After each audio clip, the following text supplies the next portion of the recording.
when the director uses real bullets. This is Alexei I wonder how it can be. Kravchenko. He's 14 years old, and he's also not an actor. This is his first time on a film set. And this What? is not CGI. These are real bullets that are flying above his head.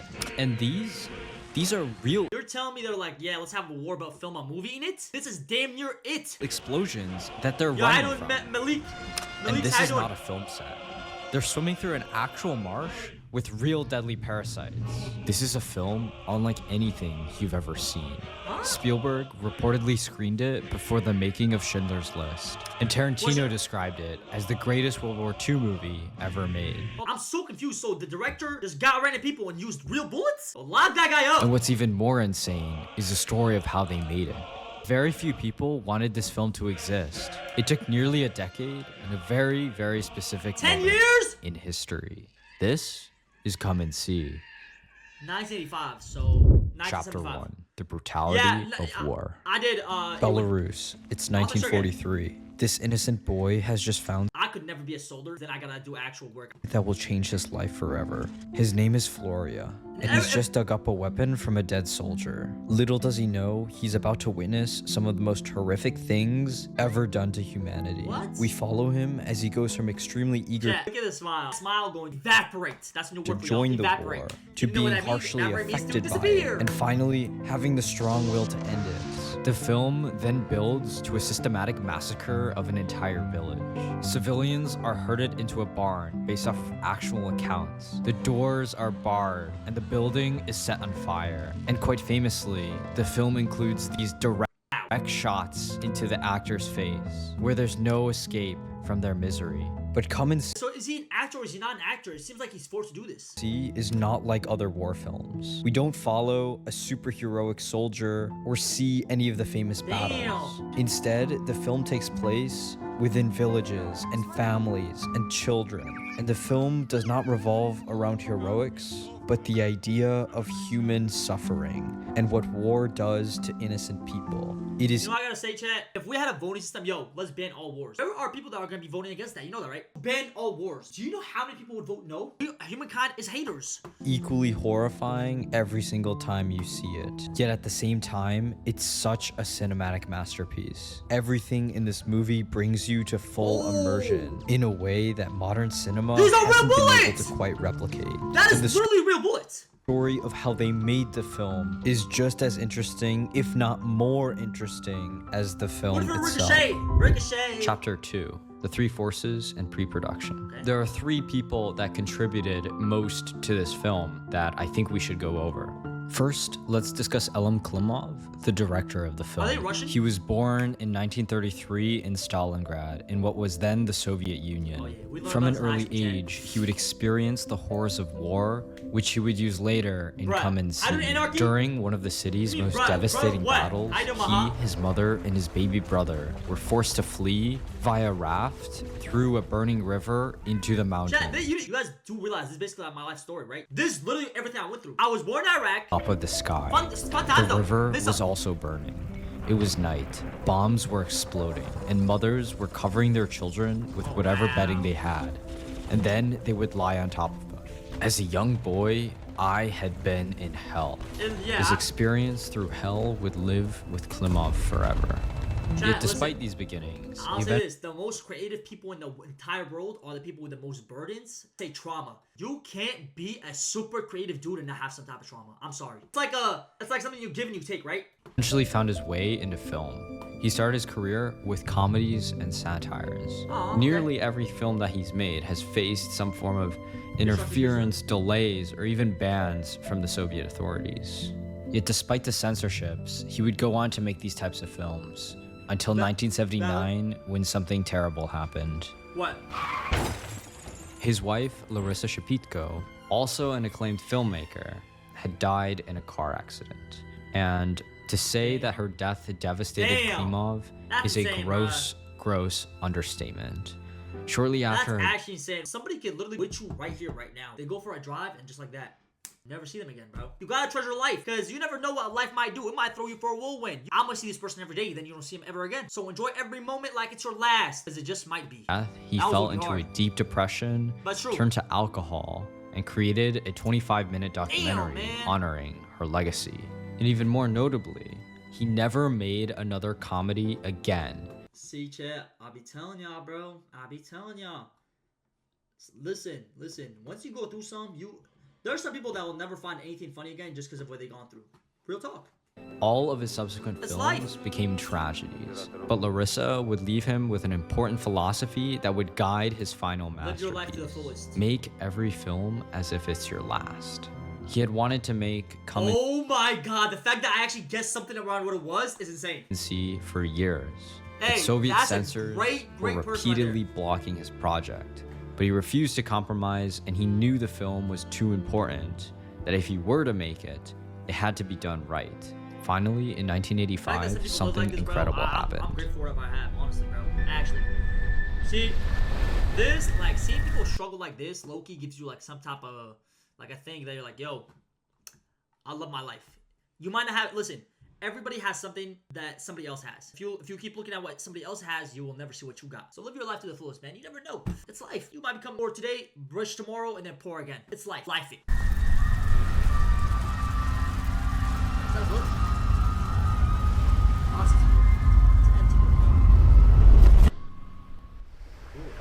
This is Hatyn.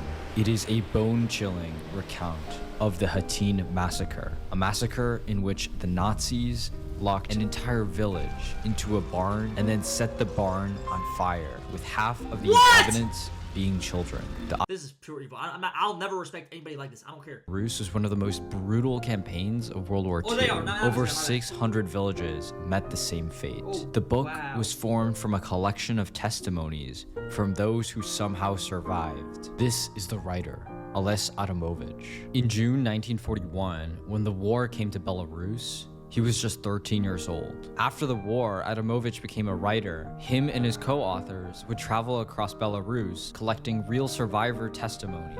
He ended up co-writing the I'm not gonna cry here. These people lost probably their family members, their brother, their sister, their mom, their dad. They lost everybody they knew. They had to go to another village to find out, hey, did this happen to you too? You survived this massacre? I did as well. All of a sudden, they had everybody in the world they could think of. And then, they're all alone. novel Hatyn, which would become one of the primary sources for Come and See. Actually, Several sad. directors were pitched to adapt his stories, but Adamovich refused them all. He insisted that there was only one director who could do the material justice. Together, they would create something that didn't glorify war or turn it into an adventure story, but showed as it truly was. But even with Adamovich and Klimov's clear vision, the film remained censored for years until 1985, when the 40th anniversary of Victory Day finally gave them the opening they needed. They had the green light, but they still needed one more piece: the boy.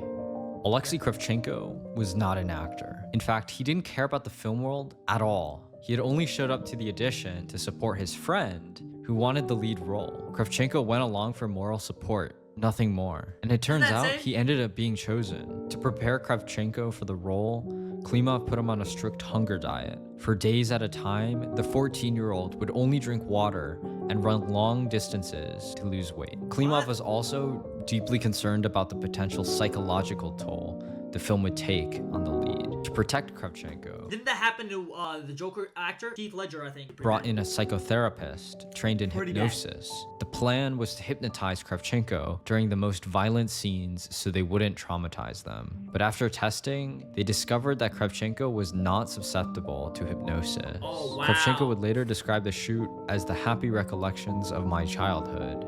After the film wrapped, Kravchenko did not act again for another 13 years. Damn! Chapter 3, Making Hell on Earth. From the very start, Klimov had one guiding principle: tell the truth. Klimov's goal was to capture as much realism as possible. Each member of the cast and crew felt a huge responsibility to those who had died. As Klimov said, Huge yam on his face, but so I'm not gonna lie. have the We will got to the tell yams the on our story faces. for You see that? truth, even see if that? it takes 9 months to make the movie, and even if no one watches it. The production designer Viktor Petrov That's a real director. Said, bro, it's not about the views, it's about who watches it. That's a real director. Honestly. initially tried using Shout out pyrotechnics for the explosions. But when That's Klimov saw fire. the results, he wasn't satisfied. The explosions didn't sound real, they didn't feel real. So Klimov made the ultimate decision that would shock everyone: What to is use that? real explosives and What? live ammunition This created an atmosphere of real terror among the actors. What? In one scene, Kravchenko That thing was literally centimeters off. That's a real bullet. Yeah, that guy. GG. Oh, wow. In one scene, Kravchenko and a cow were placed in the middle of a field while live rounds were fired around them. Kravchenko was so terrified that he found himself clinging to Klimov after, asking, "Is there anything else?" Klimov told him to go back into the scene. The entirety of the film was shot on location in Belarus. Everything was real. Even the extras, the villagers, were real survivors or descendants of survivors from the That's Belarusian insane, fire bro. villages. To prepare the villagers, Ales Adamovich gathered them in a circle and read chapters from his book. He recounted the testimonies of those who had survived the horrors of war. Many of the villagers had heard stories from their parents or grandparents. Some had survived the war as children. The entire Damn, crew bro. was under constant That's stress. actually insane. They use real bullets, real people, everything. This movie had to have won an award, right? But as the production designer later said, all the hardships helped us. You gotta understand, Everyone was like, under constant You gotta strain and it had imagine you're a survivor and you see this movie. Imagine like your grandparents went through this and you see this movie and this perfectly like shows what they exactly went through. Like that, dude, this movie has so much like emotional value that it doesn't matter if it does good or not. They're making the film for the people that went through this. They're not really making it for like box office numbers like, oh my gosh, yeah, it's 600 million. It's not for the money for them. It's more of the historic value. Oh, I sound really smart right now. Damn, I never sound smart. powerful effect on the crew. God himself was helpful to us for the fog not lifting, for the special effects to work, for the crowd scenes with the locals and army They literally personnel lit this to up. work Look, in they harmony. lit that up. Chapter 4, Truth. And yet, despite all this gore and destruction that this movie depicts, it's surprisingly beautiful. Oh my god, that actually is. Hold on. Rainbow. I gotta watch this movie on my own time. I'm gonna watch this movie. I gotta watch this movie. I gotta watch this movie. These are real explosions, by the way. I gotta watch this movie.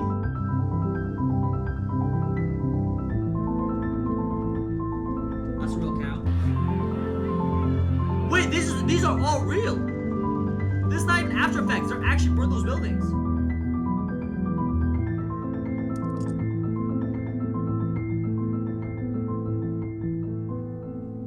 Cinema. That was actually cinema. This is Roger Deakins, widely considered to be the greatest cinematographer of all time, and he's labeled Come and See as mandatory viewing. Conrad Orr used to say he was really trying to create beauty Art? with ugliness. You know, he wanted to make ugly films that were beautiful, which seems a total contradiction. But you know, how do you film something that is Find the beauty in ugly. I never thought about that. Make something that's so ugly beautiful. Or find something that's ugly and make it beautiful. That just gave me a whole new like thought process. Because basically it just told me no idea is a bad idea. It just executed poorly. You could have the worst idea possible, but it's not a bad idea. You just think it's a bad idea. You're just not executing it properly. That's a fire takeaway. so Fire brutal that engage the audience with it. That's the key to the film in a way, that the horror is something you imagine right until the end, when obviously you see the real footage, and then Klimov is basically saying, I could have shown you something I can't see stuff like this, bro. much worse. After screening in East Germany, a former soldier who had been stationed in Belarus Probably crying. approached Klimov and said, "Everything you showed is true, but I tried to forget about it and never told anyone.